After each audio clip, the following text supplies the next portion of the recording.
सेवा में जिम्मेदारी इनको आया जो वो भी कार्यक्रम में ही हो सकता है।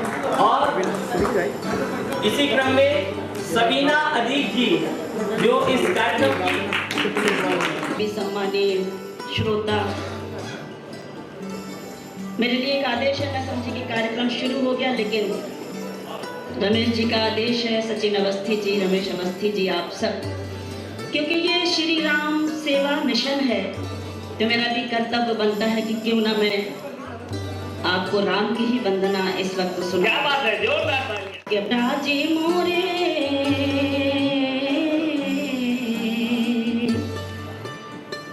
मन मंदिर मेरा,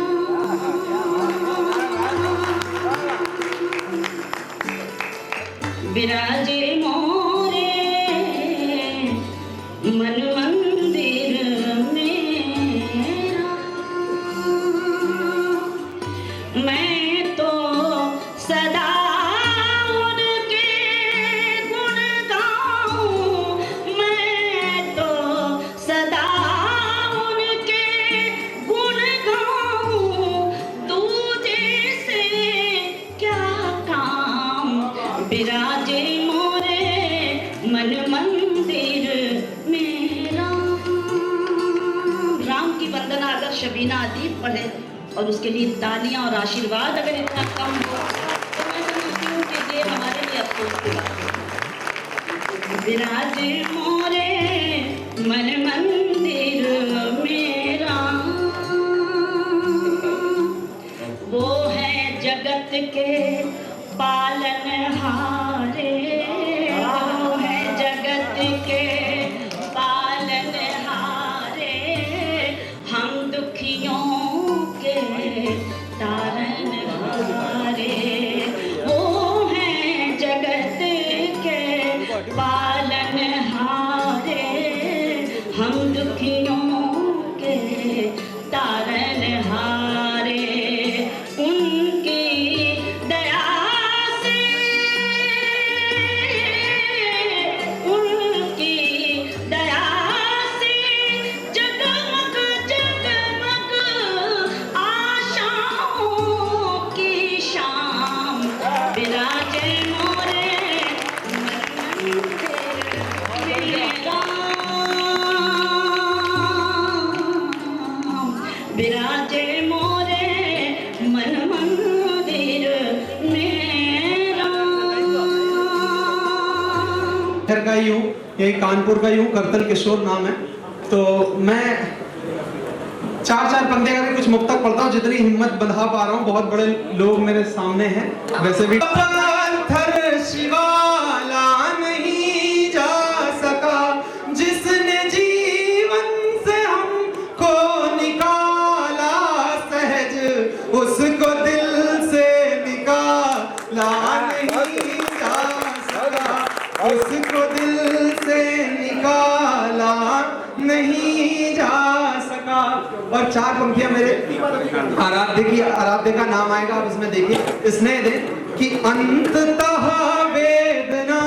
आप भाषा के लोग हैं जो जागृत हो तो मेरा समर्थन करें कि अंततः वेदना।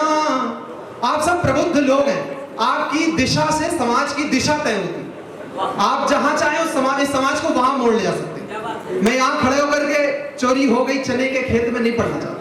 आप भाषा के लोग हैं, आप जागृत हो जाए, आप समर्थन दें तो मैं भी हिम्मत से पढ़ सकूंगा कि अंततः वेदना वेदिका बन गई, स्वप्न समीधा विरह साधिका बन गई, स्वप्न समीधा विरह साधिका बन गई। और चौथी पंक्ति में दार उठे, स्वप्न समीधा विरह साधिका बन गई, कृष्ण सी तुम गई तो मेरी जिंदगी जल में डूबी हुई द्वारिका बन गई।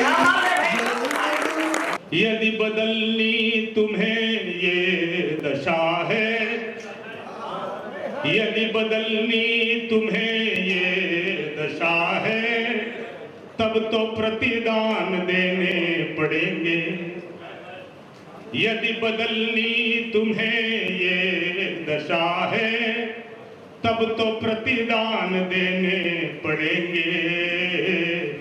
दे के सम्मान सबको स्वयं तुमको अपमान लेने पड़ेंगे।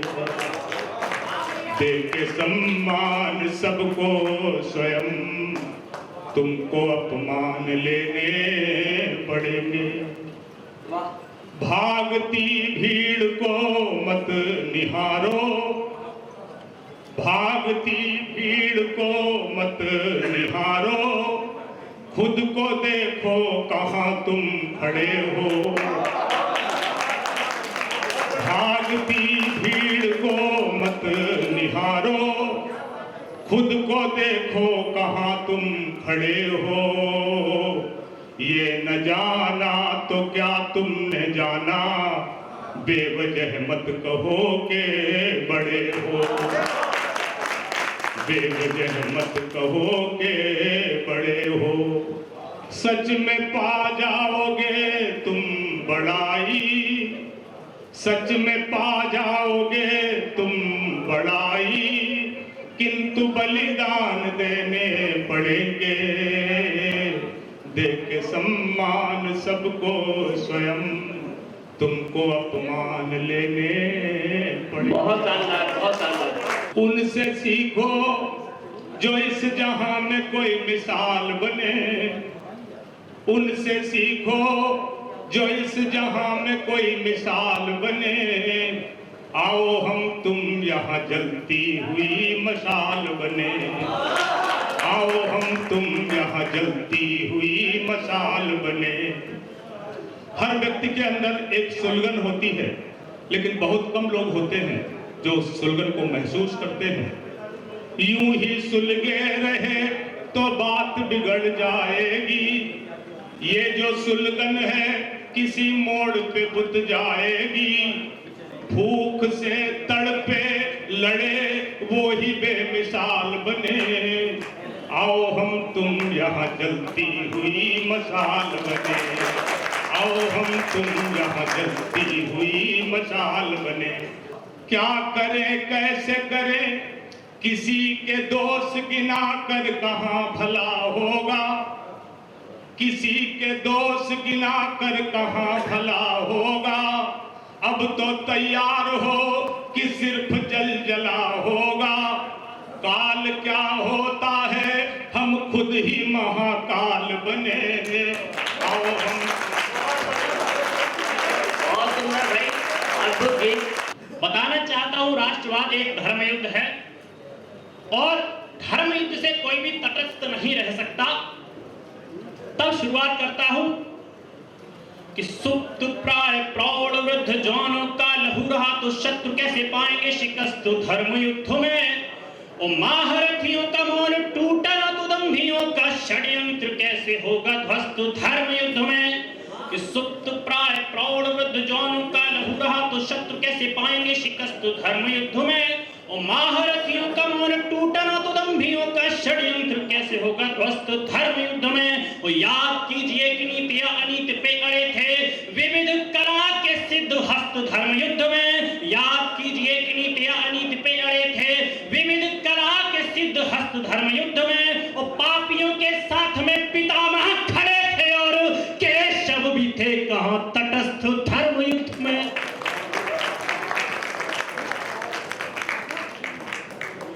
तब शुरुआत करना चाहूंगा क्यों लिखनी पड़ती है हम कवियों को आग की भाषा, क्यों आवश्यकता हो गई है आज के कवियों की। कि जामवंत बिन हनुमंत को जगाता कौन, छीर पार राक्षसों की रीढ़ कौन तोड़ता। वो देते निर्देश कृष्ण खींचता प्रतिंचा कौन, कौन दुशासन की भुजाओं को मरोड़ता। कि जामवंत बिन हनुमंत को जगाता कौन, छीर पार राक्षसों की रीढ़ कौन तोड़ता।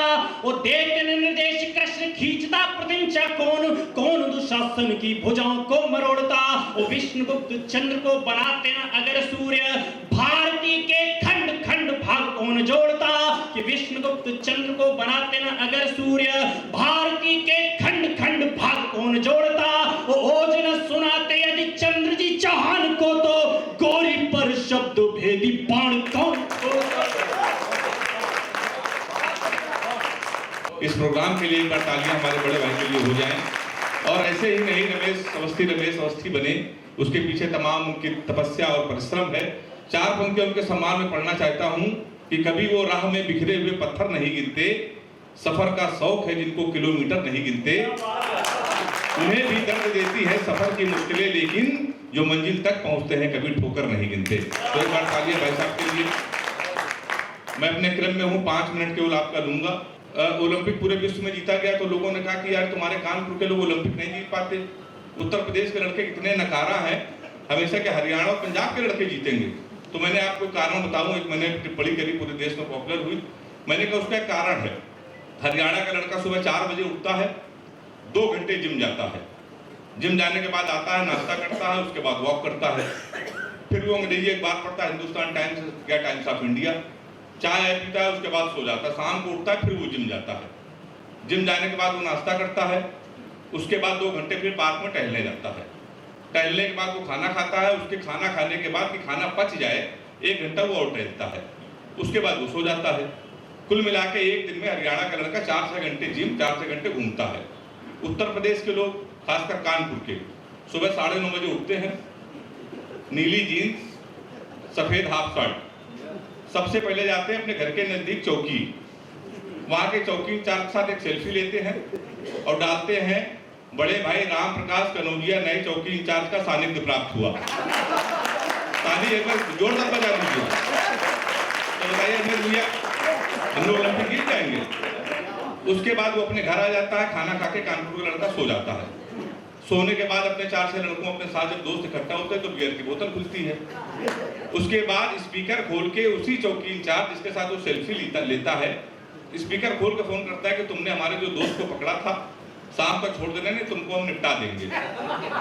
तो चौकी इंचार्ज सुन लेता है, वो अपने घर चला जाता है। चौकी इंचार्ज रात में 11 बजे मारते मारते उसको थाने ले जाता है, वो थाने बंद हो जाता है, पूरी रात वो थाने रहता है कानपुर का लड़का। अगले दिन विधायक उसकी पैरवी करता है, जब वो छूट जाता है तो उसके बाद 15 दिन बाद वो सेकेंड हैंड स्कॉर्पियो लेता है 1,35,000 की। उसके बाद उसमें घूटन लगाता है और उसके बाद मोनू भाई फिर वो जिला पंचायत का चुनाव लड़ता है। जिला पंचायत चुनाव लड़ने के बाद बहुत बड़ा भंडारा कराता है, फिर वो विधायक बन जाता है। विधायक बनने के बाद वो फीता काटता है। तो कानपुर के लोग फीता काटने के लिए हैं, न मेहनत करने के लिए, तो इसीलिए नहीं जीत पाते। एक बार ताली बजा दीजिए तो 5 मिनट आपको सुना दूं। ओलंपिक में जब नीरज चोपड़ा ने जब जीता, भाला फेंका, तो वीर रस के कवि ने कहा कि इस भाले से पाकिस्तान को निपटा देंगे। तो हमने कहा यार बताओ 2 कौड़ी का देश, उसको भाला फेंक के तुम मारोगे? तो मैंने उसको 4 पंक्तियों से निपटाया। हमने कहा कपड़े जिस पे टंगते हैं वो कीली फेंक के मारेंगे पाकिस्तान पे। और चौथी पंक्ति में एक बार मुझे महसूस करा दीजिएगा, भीड़ में पढ़ने का बहुत आदी हो चुका हूँ रमेश भैया के आशीर्वाद से, कि कपड़े जिस पे टंगते हैं वो कीली फेंक के मारेंगे, कसी हुई न मिल पाई तो ढीली फेंक के मारेंगे। जो भाला फेंका नीरज ने वो चीन की खातिर रखा है, पाकिस्तान तुमको हम तीली फेंक के मारेंगे।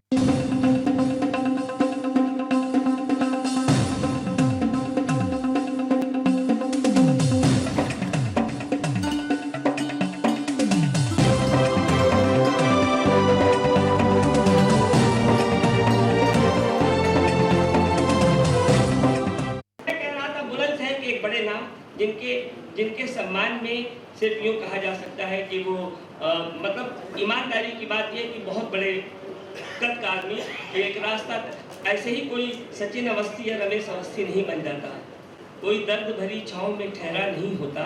कितने लोग आए माले पहन के चले गए, कितने लोगों को मैं देख रहा था, एक व्यक्ति तो बगल में कहीं कोई आके बैठ जाता है, कितना एडजस्ट करना पड़ता है, कितने खून के घूंट पीने पड़ते हैं, तब कहीं जाके कोई रमेश अवस्थी या सचिन अवस्थी बन पाता है। जोरदार तालियां इनके लिए कि कोई दर्द भरी छाँव में ठहरा नहीं होता। और ये कदापि मक्खनबाजी मत समझिए, इसलिए ना समझिए कि मुझे इनसे भी बहुत कुछ नहीं चाहिए, ना मैं लेता हूँ और ना ये देते हैं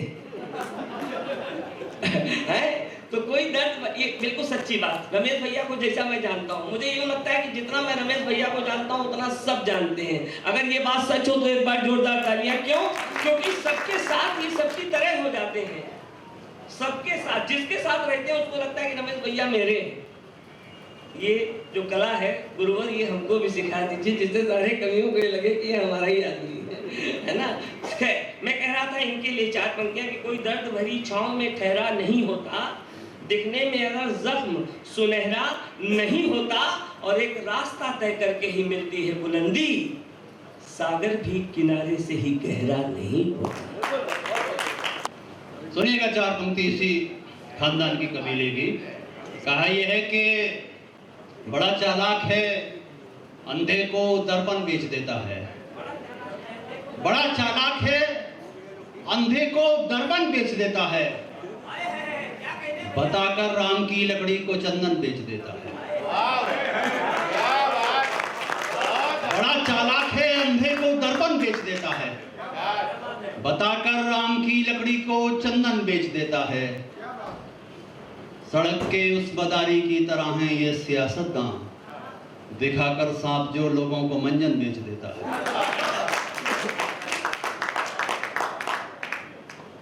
और ये तो अपनी हद में थे, इस हद में कैसे आ गए? ये तो अपनी हद में थे, जरूरी नहीं है कि सियासत को गाली दी जाए, बड़े सलीके से भी बात कही जा सकती। ये तो अपनी हद में थे, इस हद में कैसे आ गए? बबूल के कांटे कहो बरगद में कैसे आ गए? ये तो अपनी हद में थे, इस हद में कैसे आ गए? बबूल के कांटे कहो बरगद में कैसे आ गए? और हमने तो देखा था इनको सिर्फ जंगल में मियां, अब तुम बताओ भेड़िए संसद में कैसे आ गए? और नौजवान कैसी मोहब्बत कर रहे हैं, 4 मिसरे हाजिर करता हूं। ऐसा देखिएगा कि न कोई तख्त बदलेगा, न कोई ताज बदलेगा, न कोई तख्त बदलेगा, न कोई ताज बदलेगा, बदल पाया न कल जिसका, न उसका आज बदलेगा। ये किस्सा ताजमहल का सुनाओ मत अभी इसको, ये आशिक नई सदी का है, कई मुमताज बदलेगा। सबसे अच्छा कता आपके बीच रखता हूँ। 5000 कता लिखने के बाद जब ये महसूस हुआ कि ये कुछ ठीक हो गया है, वो हाजिर करता हूँ आपके बीच। झिड़कते हैं सुबह शाम जो माँ बाप को अपने, झिड़कते हैं सुबह शाम जो माँ बाप को अपने, वो जाके मंदिरों में पत्थरों से गिड़गिड़ाते हैं। झिड़कते हैं सुबह शाम जो माँ बाप को अपने, वो जाके मंदिरों में पत्थरों से गिड़गिड़ाते हैं, और किसी नंगे बदन को एक कत्तर भी नहीं देते। अजीब लोग हैं, दरगाह पे चादर चढ़ाते हैं। कोई अंतर्राष्ट्रीय कवि है, कोई राष्ट्रीय कवि है, कोई अखिल ब्रह्मांडी कवि है, जमीनी कवि एकमात्र मैं हूँ। जमीनी बात कहने वाला पूरे हिंदुस्तान से एक कवि है, वो मैं जमीनी बात कहता हूँ। ये सब अंग्रेजी पिस्टल है और हम देसी कट्टा है, और ये पूरी कीमत, ये अंग्रेजी पिस्टल है, हम देसी कट्टा है, और ये पूरी कीमत है, हम केवल बट्टा है। मैं एक कविता शुरू करता हूँ, वाल्मीकि जी का स्मरण करता हूँ, हास्य व्यंग की कविता में सुनिएगा, ध्यान दीजिएगा कि एक डाकू था निराला, एक डाकू था निराला, पड़ गया उसका रामपाल से पाला। एक डाकू था निराला, पड़ गया उसका रामपाल से पाला, और खुल गया उसी अक्ल का ताला। रामपाल एक कवि हैं, अच्छे कवियों में उनकी छवि है, मंच पर आते हैं तो छा जाते हैं, मंच पर आते हैं तो छा जाते हैं, अपनी पत्नी की तारीफ में अच्छे अच्छे गीत गाते हैं। एक बार डाकू ने रामपाल जी की पत्नी को अपहृत कर लिया, फिर फिरौती में फोन पर 5 लाख रुपए की मांग किया। रामपाल जी बोले, कान खोल कर सुन लिए डाकू भैया, मैं कवि हूँ, मुझसे नहीं मिलेगा एक भी रुपया। दूसरे में त्रेता युगी राम लला की तरह नहीं हूँ, दूसरे में त्रेता युगी राम लला की तरह नहीं हूँ, जो एक पत्नी के लिए तुझसे युद्ध रचाऊंगा। अरे 5 लाख रुपए तुझे देने से बेहतर तो दूसरा ब्याह रचाऊंगा। अरे 5 लाख रुपए तुझे देने से बेहतर तो दूसरा ब्याह रचाऊंगा। रुपयों के साथ साथ ढेर सारा सामान भी दहेज में पाऊंगा। डाकू चकराया, उसकी समझ में कुछ भी नहीं आया, बोला गलत नंबर डायल हो गया। डाकू चकराया, उसकी समझ में कुछ भी नहीं आया, बोला गलत नंबर डायल हो गया। रामपाल जी बोले, नंबर तो तूने सही डायल किया, परंतु गलत आदमी के हाथ लग गया। फोन स्पीकर ऑन था, फोन स्पीकर ऑन था, एक एक शब्द पर लगा पत्नी का ध्यान था। वार्तालाप सुनकर बेचारी घबराई, उनको उनकी आंखों के सामने खड़ी मौत नजर आई। बेचारी चीखी और चिल्लाई, हे प्राणनाथ, हे प्राणनाथ, मेरे प्राण बचा लीजिए, किसी भी तरह 5 लाख रुपए का बंदोबस्त कीजिए। रामपाल जी बोले, प्राण प्रिय, तुम्हारे प्राण तो बच जाएंगे, प्राण प्रिय, तुम्हारे प्राण तो बच जाएंगे, किंतु 5 लाख के बंदोबस्त में मेरे प्राण निकल जाएंगे, किंतु 5 लाख के बंदोबस्त में मेरे प्राण निकल जाएंगे। इसलिए हे प्राण प्रिय, तुम पतिव्रता धर्म को निभाना, डाकू की गोली बाद में खाना, डाकू की गोली बाद में खाना, पहले अपने अंदर उसे एक माँ की तस्वीर दिखाना, पहले अपने अंदर उसे एक माँ की तस्वीर दिखाना, फिर पहले अपने अंदर एक माँ की तस्वीर उसे दिखाना, फिर अपने एक बचपन को अपनी गोद में खिलाना, फिर कैसे कैसे कर माँ स्वयं का शोषण करती है, बच्चों का पालन पोषण, यह सब दिखलाना, फिर तुम उसकी बहन बन जाना और कहना डाकू भैया, पल भर के लिए सारे भेद भुलाना और अपनी माँ और बहन की तस्वीर मुझ में देखना।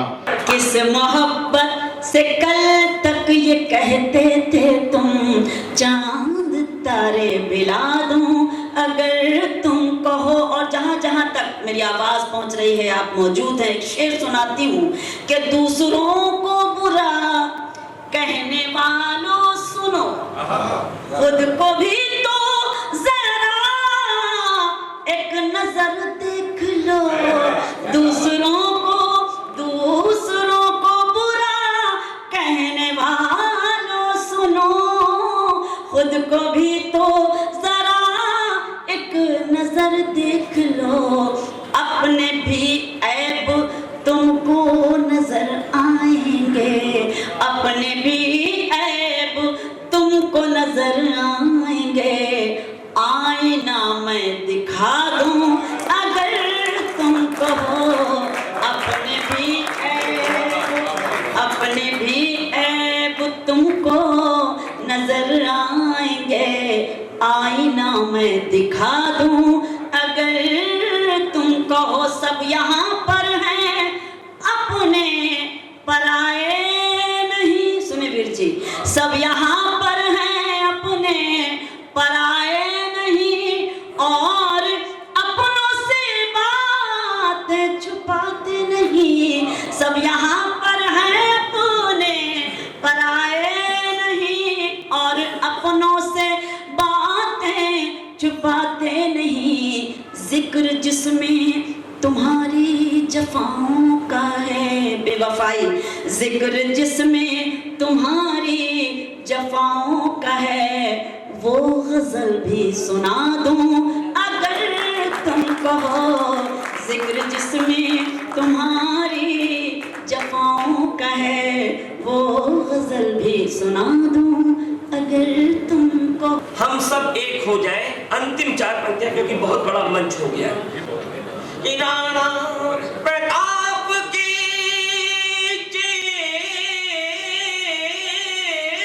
तक हम सब क्या है, हम बेजान भाई सुनिए, क्या है हम कि में सिर को रखने वाले पीपल के पर्ण हम ही तो हैं। वाल्मीकि में सिर को रखने वाले पीपल के पर्ण हमी में है, बन सोने की चिड़िया उड़ जाने वाले स्वर्ण हमी में है। जग को रंग में रंगने वाले श्यामल से वर्ण हमी में है, और मित्रों पर मिट जाने वाले मत वाले कर्ण हमी में है। हमी में अंतिम पंक्तियां, मत वाले कर्ण हमी में है। कि हम भरत पुत्र हैं, सिंहों के संग खेल बड़े हो जाते हैं। हम भरत पुत्र हैं, सिंहों के संग खेल बड़े हो जाते हैं, और वो ही सरहद हो जाती है हम जहां खड़े हो। जहां, और ये सीख इसी के के साथ समापन करता हूँ। क्या होना चाहिए हम सब लोगों के बीच में? हम लोग जो झगड़े में बटे हैं, हिंदू मुस्लिम ऊपर नीचे, झगड़ा खत्म होना चाहिए। तब हम जहाँ खड़े हो जाते हैं कि राणा प्रताप की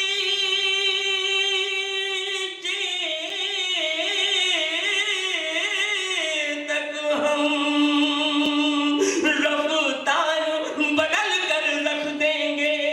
हम भगीरथी के वंशज हैं, जलधार बदल कर रख देंगे।